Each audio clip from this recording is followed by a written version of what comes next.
So I can tell you that we received a call at approximately 9:40 last night, and we arrived on scene in less than 1 minute. And once the officers arrived on scene, they began to render first aid until paramedics arrived and took over. After that, Norfolk Police arrived, and we are incredible partners with the Norfolk Police Department, and they are the primary agency on this. So anything after that moment, as far as the investigation, would be referred to Norfolk Police. As far as the alert, I believe the timing of that was 10:01 p.m. The alert went out to essentially shelter in place. And then I believe after 11 o'clock, approximately 11:43, we put out the all clear. What I will say about the messaging, and that's one of the things that's sometimes gets a lot of the chatter, right, is we push that out as quick as we can. And if you think about that, you know, we've got a lot of calls coming to the 911 center. Our priority is to get the officers there to make sure we're getting the required public safety people there and get that message out. So from a timing perspective, within the few minutes that it went out, that was pretty quick. For the release and to go back to normal activity, this is probably where I get the most questions, even from the community itself, the campus community.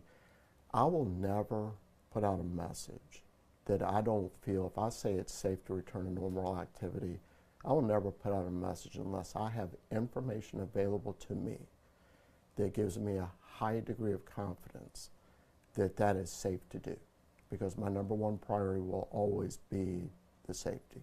So when that message went out at that time, I had enough information through the investigation to let me know that the campus community was no longer in danger of any further activity. And that's why we were able to put that message out. Mm-hmm. Can you talk to me about the original call that set off this whole investigation? Was it a student who called? Or how were you guys aware that the shots were fired near the dining hall area? So we're not, I'd have to go back and look and see who actually made the call. We got several calls that came in and we began the response. The officers were patrolling near that, very near that area. In fact, there were two that were very near that area on 49th Street, and were able to, that's why they were able to get there very quickly. It is one of our primary patrol areas on campus. So, you know, to have the call come in and literally be there in under a minute is pretty unusual. When average response times nationally can run anywhere from 3 to 5 minutes. Mm-hmm. Do you believe, or could you say, if this was a targeted attack or a random act of violence? So that's a question that would have to go directly to the investigation. Okay. So moving forward, will there be kind of an increase of security patrols just following the incident to ease those student nerves? Yeah, and you know, I think anytime anything happens like this, there's always that fear of safety or feeling unsafe for some people, and it's legitimate. It's understandable, and you know, that's why we have walk safe programs. We have people that are out on campus every night, some of my security staff, that if you don't feel safe walking, then we will come to you and walk with you. We have Safe Ride, which you can call and come pick you up. We have shuttle services up until a certain time, or you can call the police department and we'll come to you. But we do increase activities throughout the housing units in the different areas. We have an Adopt a Cop program where I have officers assigned to the different housing units that are a one-on-one contact. We have part of our community engagement is our Comfort Dog. That is probably the most popular police officer on the department, who we currently has been out all morning in the different areas. And we have counseling services. We're very fortunate to have on-site counseling services for the students, and they will see students, faculty, and staff today if they need to walk in. We do virtual discussions with students so they can come together and talk about what happened. We're increasing with some of our day patrols today and go into the overnight hours, and we're working closely with Norfolk, who's going to extend their community engagement programs over here for the next couple of days, just to have that presence. What I do know is that this is a very rare occurrence to occur in our campus community like this. I haven't seen it in 10 years I've been here, not on the campus like this. And I've talked to several people who've been here longer who don't recall an incident of this magnitude that's occurred on the campus.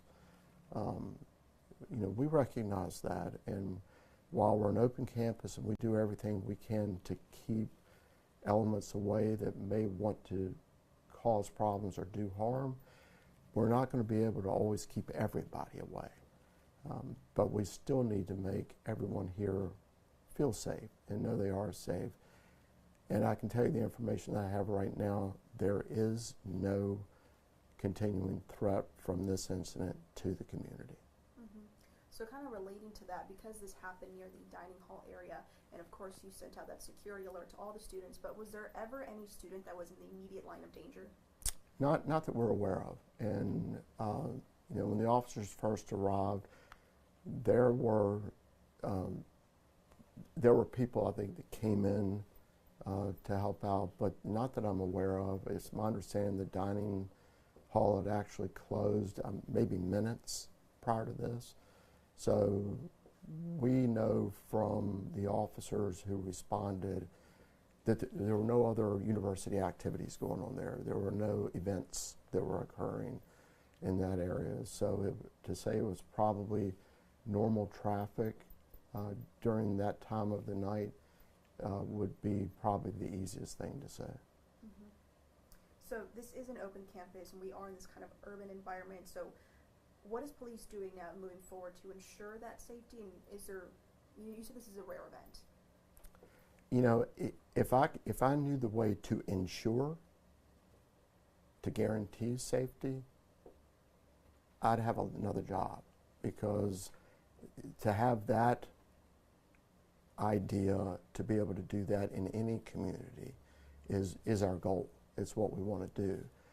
The best way that we can do, the best things that we can do in law enforcement is not only, you increase the patrols, you are out on foot, your visibility, and I think people feel safer when they see that, but we also have to talk to the community. We have to reach out to students, and I think, as you know, some of the information that goes out, if there's not information details being provided, people will start to fill in some of the details, and those details can sometimes be completely wrong.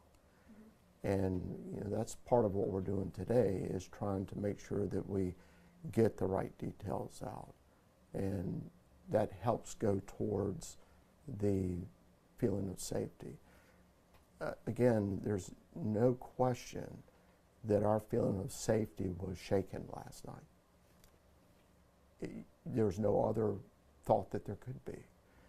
So we've got to work off of that and do the things that we can to tamp down that feeling and allow people to have the ability to feel safe. And that's what we'll do over the next several days. So I know that the people involved had nothing to do with the university. They were not affiliated, nor were they students. But do you know what they were doing on campus? So the only thing I can answer to that is, I think that's already gone out, is the two individuals who were transported to the hospital were not associated with the university. I think we're too early in the investigation to 100% say that nobody that was involved in it. And I certainly want to do that. I can 100% say that there was no students or faculty that were involved in it. Students there was no involvement with them at all. But I would we have to wait until we get information back on those details from the investigation to determine what that is. So as of right now, it's kind of a random act of violence that happened on campus that had nothing to do with ODU affiliation. The best answer I can give you is that based on the information I have available to me, that there is no further risk from what occurred last night to the ODU community. Gotcha. Did I miss anything? So you say it happened on campus. Is like that area of 49th Street considered ODU campus, or did it actually happen on campus, like to the left of 49th Street? So I think the information went out said Lot 3. Lot 3. Okay. And that's a small parking lot Right. right there on 49th Street. That belongs to the university. Okay. Was there any property damage from like stray bullets or anything on campus? They're still out there looking now. So I think my history has been with these, that when you have these occur, it might be 2 or 3 or 4 days later before somebody notices something. But right now, I don't know the exact answer to that. Okay. Do you have any closing statements, anything you want to add that I might have missed? If I didn't say it already, counseling services is available to our students. Students, faculty, and staff. Faculty and staff also have access to the Employee Assistance Program. They can just reach through their supervisor or through our Human Resources office if they need further assistance. You know, we also have to look out for the officers that responded and make sure of their well-being. You know, this can be a significant incident for them as well, and we have to continue answering calls for service. So taking care of the community, taking care of the officers, making sure that, you know, if you don't feel safe, call us. You know, I've got over 25,000 kids on this campus that I consider are my kids. I've got kids in college, and I'm too far away from them. So I understand the anxiety that comes with a parent being too far away from their kids. But I'm here, and I promise to do everything I can to protect them as well as I would my own children.